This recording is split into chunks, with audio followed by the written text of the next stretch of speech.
Hello guys, welcome back to my YouTube channel. So guys, आज बहुत ज़्यादा ठंडी थी और एमपी में तो बहुत ज़्यादा ठंडी पड़ रही है। बाकी सब लोग बताना कि अपने अपने स्टेट में कैसी क्या ठंड पड़ रही है। मेरा मन करता है कि मैं दिन भर धूप में बैठी रहूँ छत पर, बिल्कुल भी मन नहीं करता है कि पढ़ाई करूँ। मेरी जो स्टडी टेबल है वो नीचे रूम में रखी हुई है और जब भी धूप से हटो तो और ज़्यादा ठंडी लगने लगती है। और स्टडी टेबल ये सब चीज़ें लेके छत पे जाओ, इतना तो हो नहीं पाता है, तो वापस पढ़ाई करनी पड़ती है नीचे आके।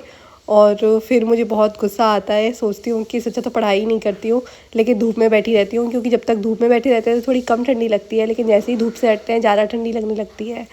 तो आज फिर भी मैं पढ़ाई करने बैठ गई थी। मैंने सोचा चलो कोई बात नहीं, अब पढ़ाई तो करनी है, कब तक धूप में बैठी रहूँगी। फिर जब मैं पढ़ाई करने बैठी तो दोपहर का टाइम था, एडिटोरियल की क्लास तो निकल गई थी। मैं सुबह आजकल लेट उठती हूँ, इतनी ज़्यादा ठंडी पड़ रही है तो मन ही नहीं करता है सुबह जल्दी उठने का, और 8 बजे तो बिल्कुल नहीं उठ पाती हूँ। एडिटोरियल की जो लाइव क्लास होती है वो 8 बजे से होती है और मैं सुबह 10 बजे उठती हूँ, तो लाइव क्लास तो मैं देख ही नहीं पाती हूँ। इसलिए आजकल तो मैं रिकॉर्डेड क्लास ही देख रही हूँ एडिटोरियल की। पढ़ाई करने भी मैं दोपहर में बैठ पाती हूँ और दोपहर से शाम तक पढ़ाई करती हूँ, फिर रात में भी पढ़ाई नहीं कर पाती हूँ। तो मैंने भी सोचा था कि इस एग्ज़ाम के बाद थोड़ा टाइम बढ़ाऊँगी पढ़ाई करने का, ज़्यादा टाइम पढ़ूँगी मैं, लेकिन ऐसा नहीं हो पा रहा है। अभी भी 4 से 5 घंटे ही पढ़ पाती हूँ, इससे ज़्यादा तो पढ़ाई हो ही नहीं पा रही है मेरी। मैं पढ़ने बैठ ही नहीं पाती हूँ इससे ज़्यादा, पता नहीं क्यों ऐसा मेरे साथ होता है। जबकि जो लोग गवर्नमेंट जॉब की तैयारी करते हैं उनको ज़्यादा से ज़्यादा पढ़ना चाहिए। मैंने सुना है कई कई लोग तो 12 घंटे भी पढ़ते हैं और इससे ज़्यादा 24 तो नहीं, 18 घंटे भी पढ़ते हैं। लेकिन मैं यहाँ पे 4 से 5 घंटे से ज़्यादा पढ़ ही नहीं पा रही हूँ, पता नहीं ऐसा क्यों हो रहा है। लेकिन अब मैं टाइम बढ़ाऊँगी और ऐसा भी सोचती हूँ कि सुबह जल्दी उठना है, लेकिन जल्दी भी नहीं उठ पाती हूँ ठंड के कारण। और अभी मेरी तबीयत भी ख़राब हो गई थी तो मम्मी बोलती है कि लेट उठो आराम से, ज़्यादा ठंड में नहीं उठना है और तबीयत ख़राब हो जाएगी, ठंडी सूट नहीं हो रही है तुम्हें। तो इसलिए मैं लेट उठती हूँ और एडिटोरियल की क्लास भी मैं रिकॉर्डेड ही देखती हूँ। फिर उसके बाद मैं अर्थमेटिक सॉल्व करने लगी थी। मैंने कोई नई क्लास नहीं देखी थी, जो मैंने क्लास कल देखी थी उसके क्वेश्चंस मैं अच्छे से सॉल्व नहीं कर पाई थी, क्योंकि कल मैं उन्हें सॉल्व करना चाहती थी और वो मेरे सर के ऊपर से जा रहे थे, बिल्कुल भी मन नहीं लग रहा था। तो इस क्लास के जितने भी क्वेश्चंस थे उनमें से 1-2 ही सॉल्व किए थे शुरू के, और बाकी के मैं नहीं कर पाई थी। तो इसलिए मैं इन क्वेश्चंस को पहले अच्छे से सॉल्व करना चाहती थी, फिर आगे की पढ़ाई करना चाहती थी, मतलब आगे की क्लास देखना चाहती थी प्रॉफिट एंड लॉस की। और मुझे बहुत से लोग कमेंट कर रहे हैं कि कौशिक सर की वीडियो देखनी चाहिए, मुझे उनसे पढ़ना चाहिए, उनसे अच्छे से समझ में आता है। तो प्लीज़ किसी को भी अगर यूट्यूब पे उनकी प्लेलिस्ट पता हो जिस पे उन्होंने अर्थमेटिक अच्छे से पढ़ाई है, तो उसका लिंक शेयर कर देना कमेंट बॉक्स में, बहुत बहुत ज़्यादा हेल्पफुल होगा। क्योंकि मैं भी समझने की कोशिश कर रही हूँ और मुझे कुछ कुछ समझ में नहीं आ रहा है, और अगर कौशिक सर की क्लास देख के ज़्यादा अच्छे से समझ में आ जाए तो बहुत अच्छी बात होगी। अभी इतने अच्छे से समझ में नहीं आ पा रही है मुझे अर्थमेटिक की। शुरू के 4 टॉपिक थे वो इतने ईजी थे, और अब यहाँ प्रॉफिट एंड लॉस से मुझे इतना ज़्यादा टफ़ क्यों लगने लगा है अर्थमेटिक, समझ में नहीं आ रहा है मुझे टफ़ लगता था लेकिन इतना ज़्यादा टफ़ अभी तक कभी नहीं लगा है जब प्रॉफिट एंड लॉस पढ़ रही हूँ मैं। अब मुझे बहुत ज़्यादा टफ़ लग रहा है, और जब मैं इसके क्वेश्चन सॉल्व करने बैठती हूँ तो मुझे ऐसा लग रहा है कि मैं एक युद्ध भूमि में युद्ध करने जा रही हूँ। पता नहीं क्यों इतना ज़्यादा टफ़ है ये अर्थमेटिक सॉल्व करना। और इससे पहले जो क्वेश्चन थे ना, प्रॉफिट लॉस, परसेंटेज, मिक्सचर, उनको मैं सॉल्व कर लेती थी, मतलब एक बार क्लास देखी तो उसके मुझसे कुछ क्वेश्चंस तो बन जाते थे। इसमें तो ऐसा हो रहा है कि 2-2 3-3 बार क्लास देख रही हूँ फिर भी इसके क्वेश्चन मुझसे नहीं बन रहे हैं। ऐसा लगता है कि पहली बार ही देख रही हूँ मैं इन क्वेश्चंस को, जबकि उन क्वेश्चंस को मैं समझ चुकी हूँ पहले ही, फिर भी ऐसा हो रहा है। तो प्लीज़ अगर किसी के पास प्लेलिस्ट हो जिसने पहले पढ़ा हो कौशिक सर से तो शेयर कर देना, मैं एक बार पढ़ के देखना चाहती हूँ। और अगर मुझे समझ में आए तो ठीक रहेगा, फिर मैं आगे कौशिक सर से ही पढ़ूँगी।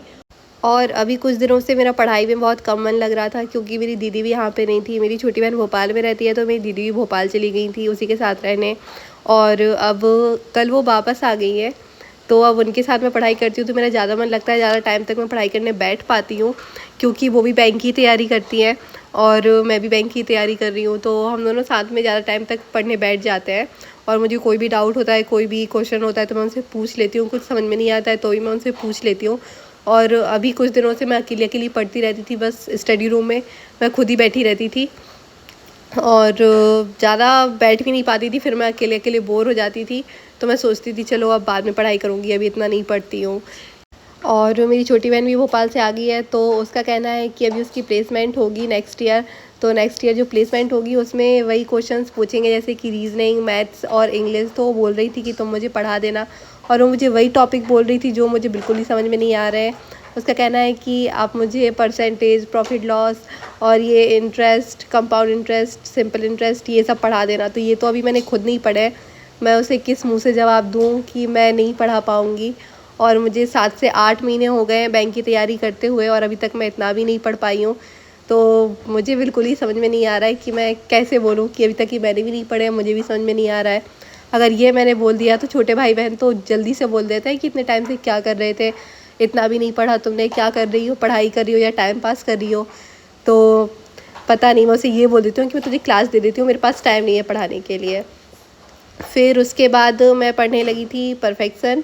एडिटोरियल की क्लास तो मैंने स्टार्टिंग में देख ली थी, और बस यही रह गई थी, परफेक्शन की क्लास रह गई थी आज के लिए। फिर ये भी कंप्लीट की मैंने, और 3-4 दिन से तो पढ़ रही हूँ मैं परफेक्शन की क्लास, फिर भी अभी दिमाग से ऊपर जा रहा है सब कुछ। वैसे मुझे कमेंट आया था कि इंग्लिश बहुत वीक है, तो इंग्लिश तो वीक होती है। पहले मैं जब पढ़ रही थी तो मेरी बहुत ज़्यादा वीक थी। अभी इतना तो हो जाता है कि मेरा कट ऑफ क्लियर हो जाता है इंग्लिश का, लेकिन बहुत अच्छे नंबर नहीं आ पाते हैं। इंग्लिश में बहुत से लोगों को प्रॉब्लम होती है, और कई कई लोगों का तो ऐसा होता है कि रीजनिंग और मैथ्स बहुत अच्छी होती है, जो पेपर रह जाता है वो बस इंग्लिश की वजह से रह जाता है। मेरी बड़ी अम्मी की लड़के हैं, उनकी सब चीज़ों की तैयारी बहुत अच्छी थी, रीजनिंग की थी, मैथ्स की थी, बस उनसे इंग्लिश नहीं बनती थी, और इंग्लिश की वजह से उनका पेपर रह जाता था। तो इंग्लिश पे ही अच्छे से फोकस करना है जिनकी इंग्लिश वीक है। परफेक्शन की क्लास डेली देख सकते हैं, एडिटोरियल की क्लास डेली देख सकते हैं, और वोकैब तो पढ़ना ही है, न्यूज़पेपर पढ़ सकते हैं। इससे इंग्लिश अच्छी हो जाएगी, 3-4 महीने लगेंगे, लेकिन इतने में हो जाती है अच्छी। और फिर उसके बाद मैं चेकलिस्ट सॉल्व करने लगी थी। गाइडली के कोई बंडल सॉल्व नहीं किए थे कल मैंने। कल बस आशीष अरोरा सर ने जो चेकलिस्ट शेयर की थी उनके टेलीग्राम चैनल पर, वो सॉल्व की थी। और रीजनिंग का भी अंकुश लांबा सर ने जो चेकलिस्ट शेयर की थी, उसको सॉल्व की थी मैंने। तो कुछ अलग से नहीं पढ़ा था कल मैंने गाइडली पर। और टेलीग्राम ग्रुप पर मैंने जो SBI के मैंने सेक्शनल चेकलिस्ट सॉल्व की थी वो मैंने शेयर कर दी थी। और किसी का कमेंट आया था कि उनको चाहिए थी वो SBI की चेकलिस्ट सेक्शनल वाली, जो मैथ्स की भी और रीजनिंग की दोनों की मैंने शेयर कर दी है। और फिर रीजनिंग सॉल्व की। रीजनिंग तो थोड़ी सी टफ होती है अंकुश लांबा सर की जो चेकलिस्ट होती है उनमें। बाकी कहीं कहीं के क्वेश्चन ऐसे होते हैं जो बन जाते हैं आसानी से, कहीं कहीं के होते हैं कन्फ्यूजिंग जो बनते नहीं हैं, थोड़ा टाइम लग जाता है। और टाइम लगने के बाद भी कहीं कहीं के क्वेश्चन मुझसे सॉल्व नहीं होते हैं। बाकी गाइडली के तो मुझे ईजी लगते हैं, जो सेक्शनल रहती है चेकलिस्ट SBI की, बाकी तो वो बन जाती है। सो गाइस, मैं अपने ब्लॉग को यहीं ख़त्म करती हूँ। मेरे चैनल को सब्सक्राइब करना, वीडियो को लाइक करना। बाय।